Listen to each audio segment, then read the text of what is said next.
Namo Namaha Bhavtam Sarvesham Hardam Swagatam. Welcome back to my channel Sanskrit Sopanam. I hope you are doing great. I'm also good. And so far we have completed 27 Gita Shlokas and also the first line of 28 Shloka that we covered in the previous video.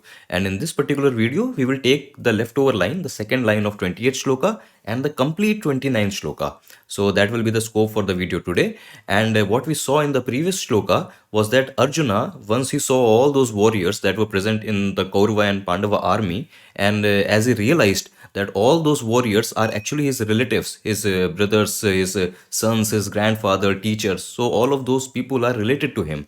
So he got filled with sorrow, he got overcome with sorrow. And then he addressed Sri Krishna and said something. What did he say is what we cover in this shloka and the continuing shlokas in the next videos. So without wasting any more time, let's quickly dive in today's video. So these are the shlokas that we'll cover in the video. This is the second line of 28th shloka. So the first line we have already covered in the previous video. In case you have not seen the previous video, I'll recommend go and complete that and then come back to this video. So this is the second line of that 28th shloka and this is the complete 29th shloka. So these are what we'll cover in the video today.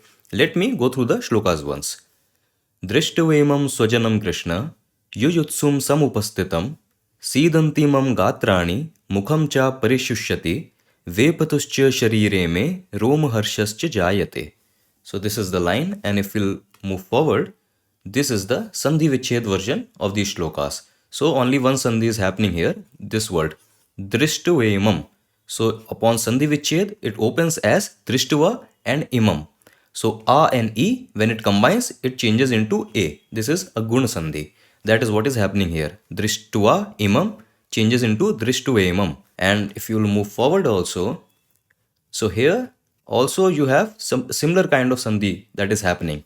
So vepatuh cha, this changes into vepatuscha. So in place of visarga, this half sha is coming. And same thing is happening here. Rom harsha cha, rom harshascha. So what is this sandhi? What is all? Everything is given in the PDF file as usual. You can download the PDF file from the link in the description box. It has all the word by word decoding of the shloka, word meanings, sandhis and everything. So if I miss out anything in the video, you can get that in the PDF file. So for us, we'll just move on and start decoding the shloka. So as always, we'll start with an anchor word. So sidanti, we'll start with this word. Sidanti is coming from here. Sidanti mam gatrani. So sidanti, this means they, that is this verb form is referring to plural, bahuvachan. So they lose power or they are losing power. Both the sense are correct. Why? Because actually in Sanskrit, this present tense and lat lakar. In Sanskrit you say lat lakar. In present tense in Sanskrit, it covers both this simple present tense and this continuous present tense. That action is still happening. So a boy reads. Balakaha pathati. This also is present tense and a boy is reading.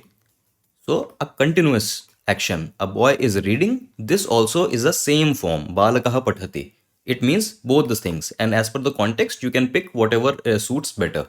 So both simple present tense and continuous present tense, both are represented by this lat lakar present tense in Sanskrit. Okay. That is why I gave both the options, that they lose power or they are losing power.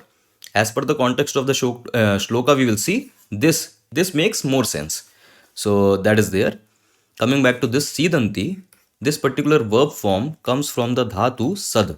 Sad means to, obviously this, to lose power or to grieve also.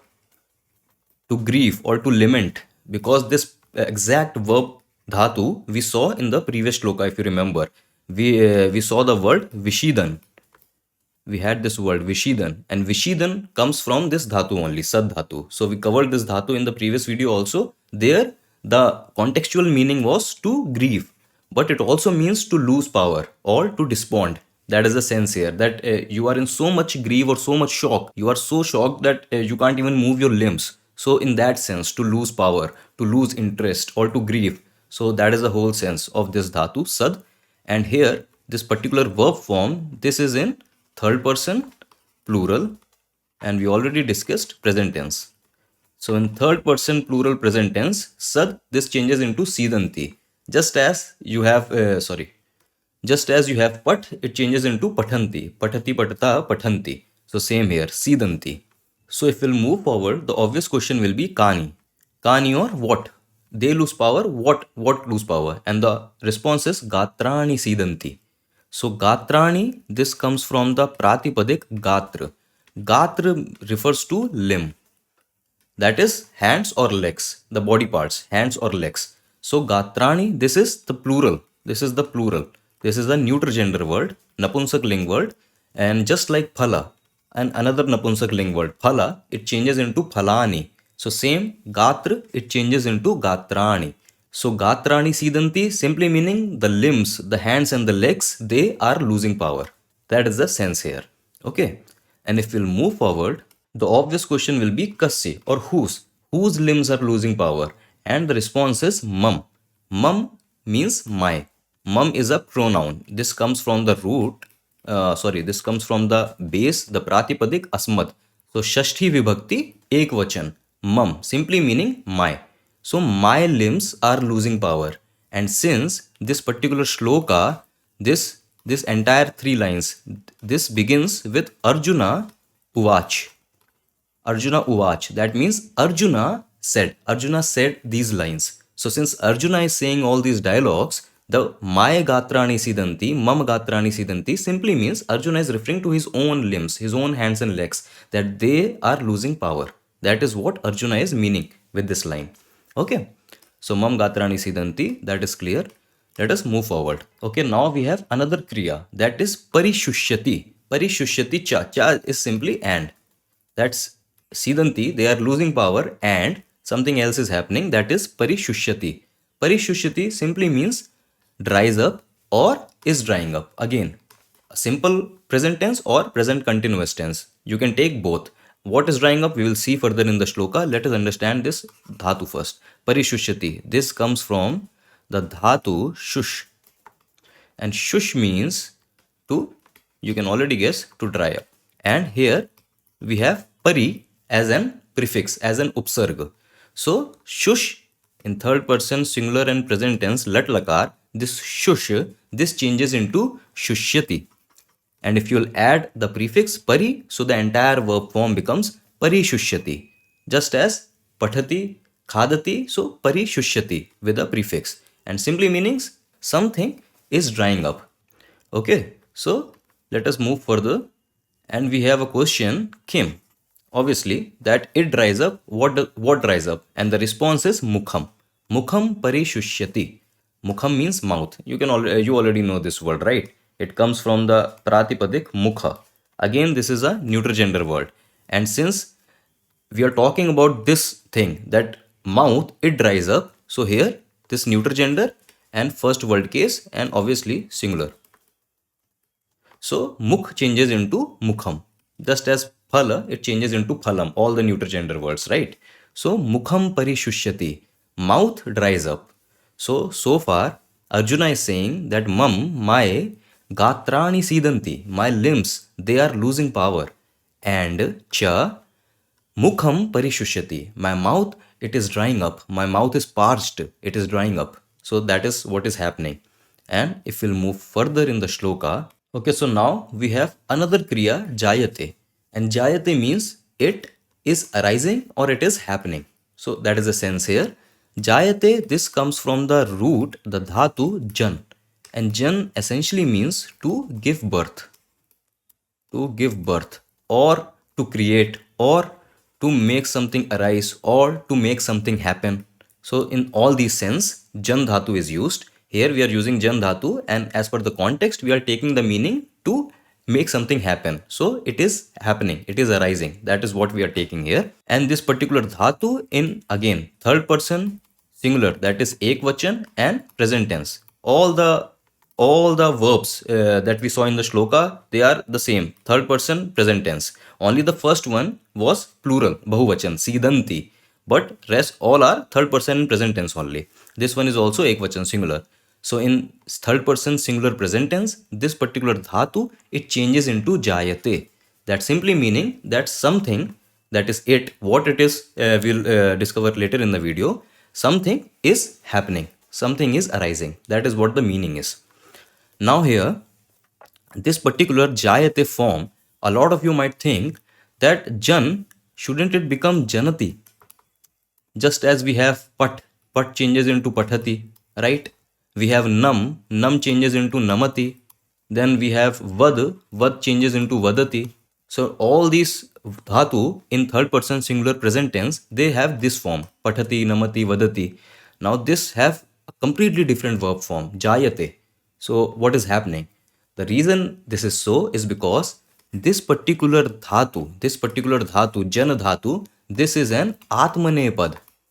Atmane pad dhatu. This is an Atmane pad dhatu. Now don't get intimidated. The verbs in Sanskrit, they are divided into three categories.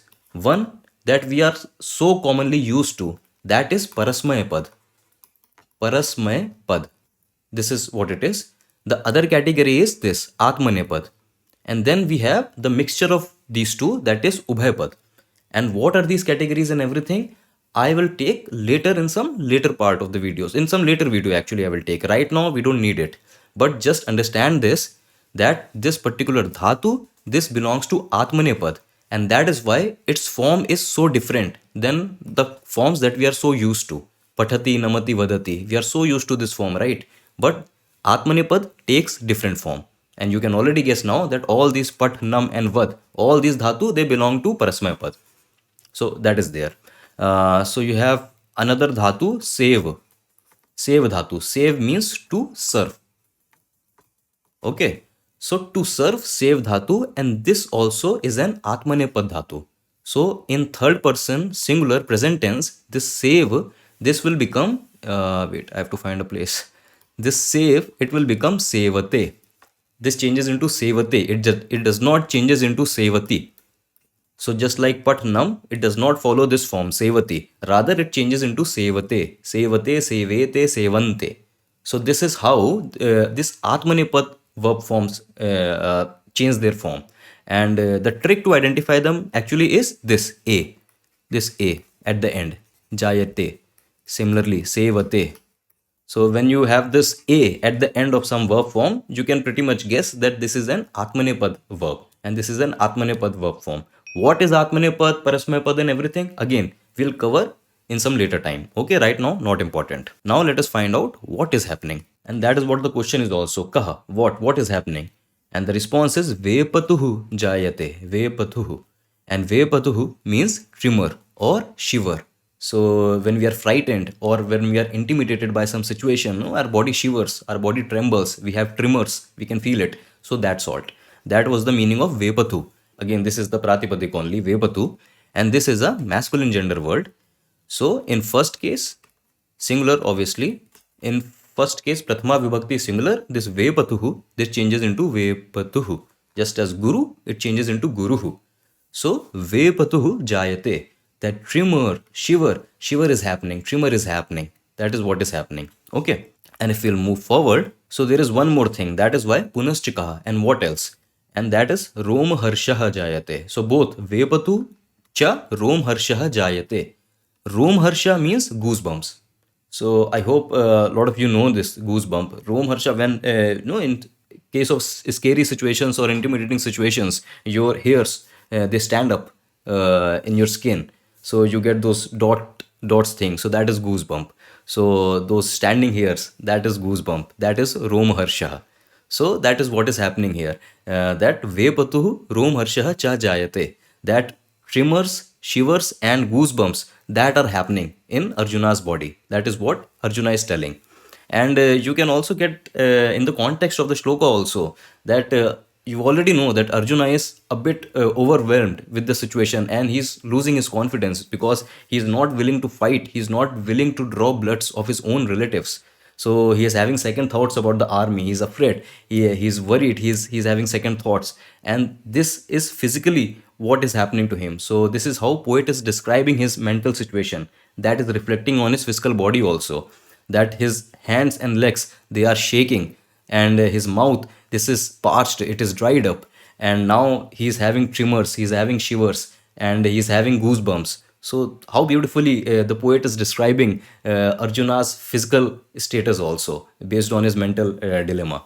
So that is what the translation here is. But okay, anyways, if we'll move forward, we have additional information, that is kutra, where, that this tremor and goosebump, where it is happening.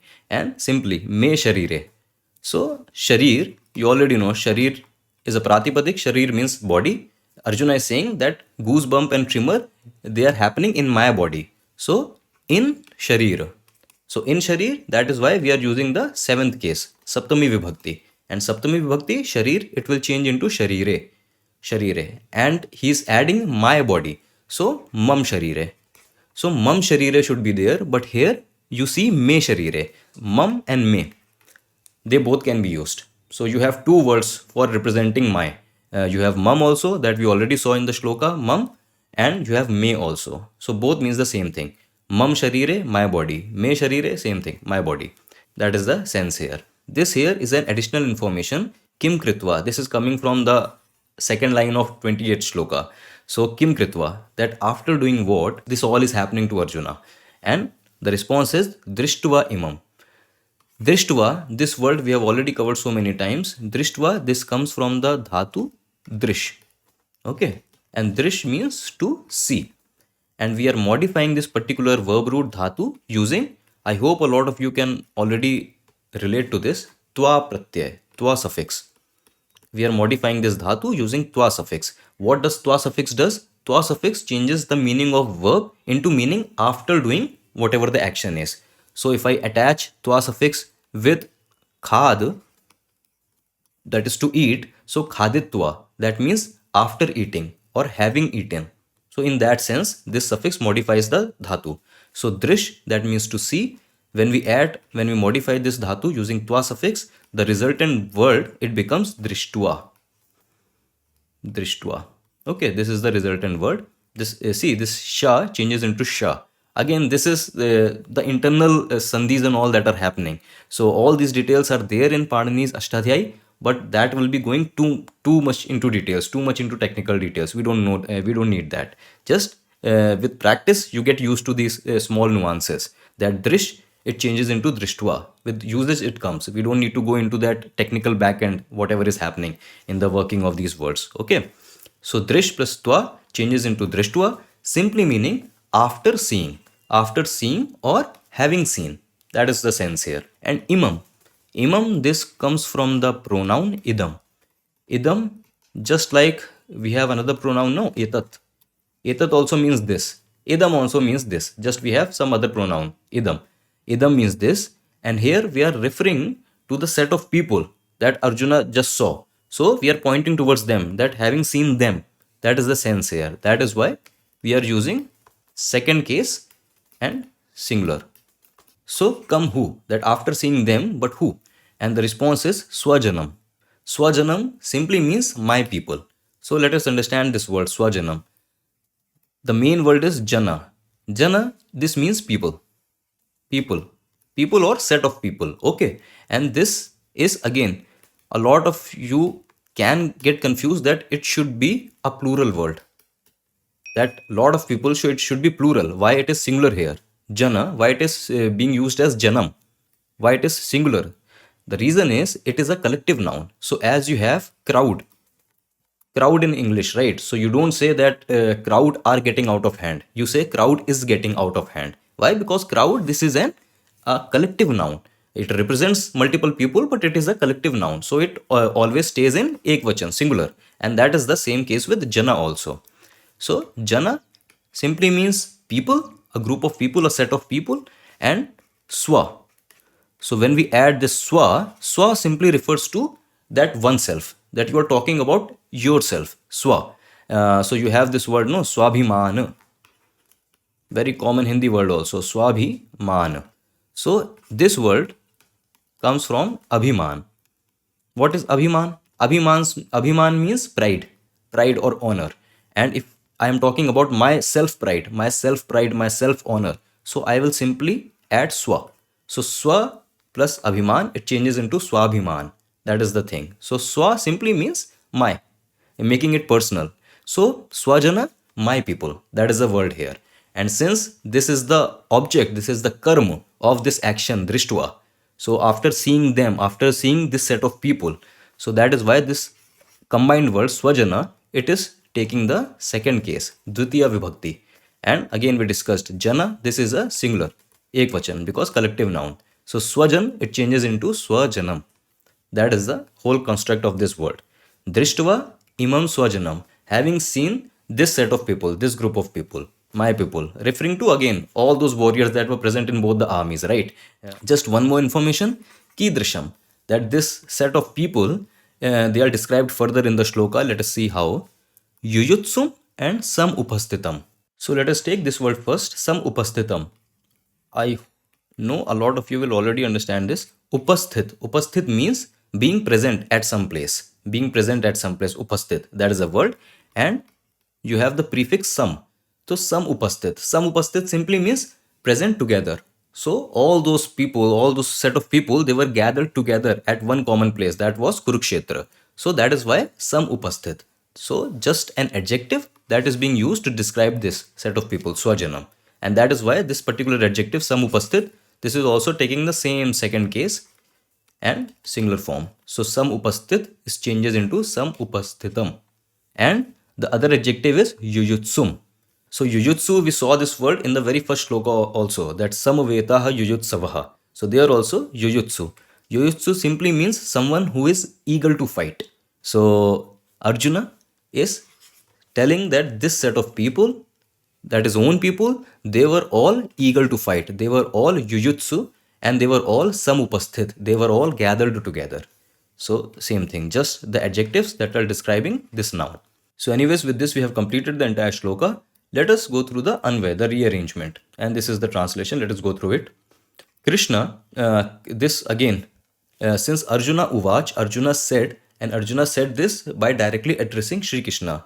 So we are using the Sambodhan, the 8th word case, Sambodhan. Hey Ram, Hey Site, Hey Krishna. So in that sense, Krishna. Okay, so Krishna, that means O Krishna, directly addressing Shri Krishna. Drishtva imam yuyutsum samupastitam swajanam. Drishtva, after seeing, swajanam, my people, who are all samupastitam, who are all gathered together, and yuyutsum, who are all eager to fight. Okay, having seen them, mam gatrani sidanti, my limbs, my hands and my legs, they are losing their power. Cha, and mukham parishushati, and my mouth, it is drying up. My mouth is parched, it is drying up. And me sharire, in my body, vepatuhu, that means shiver. And romharsha, that means goosebump, jayate, it is happening.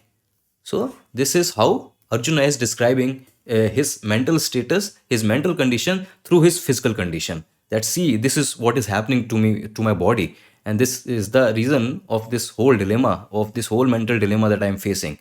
So this is what Arjuna is expressing Sri Krishna. And this is the whole essence of this shloka. And so that was it. An easy shloka, even though we had 3 different kriyas, 3 different verbs, but all of them representing the same thing. And all of them present tense lat lakar. So easy shloka, still we got to learn something new, and from now it will be continuation of the dialogue, continuation of what Arjuna is facing, and he's expressing that to Shri Krishna. So a lot of interesting stuff is going to happen contextually also, and for Sanskrit everything is interesting. Everything for us, each shloka is new shloka. Each shloka gives us some new information, some new thing to practice. So I hope you got something of value from this video. I'll see you in the next video, in the next shloka. Until then, stay awesome, stay happy, keep practicing Sanskrit. We'll meet again soon. Vayam punah milamaha. Dhanyavad.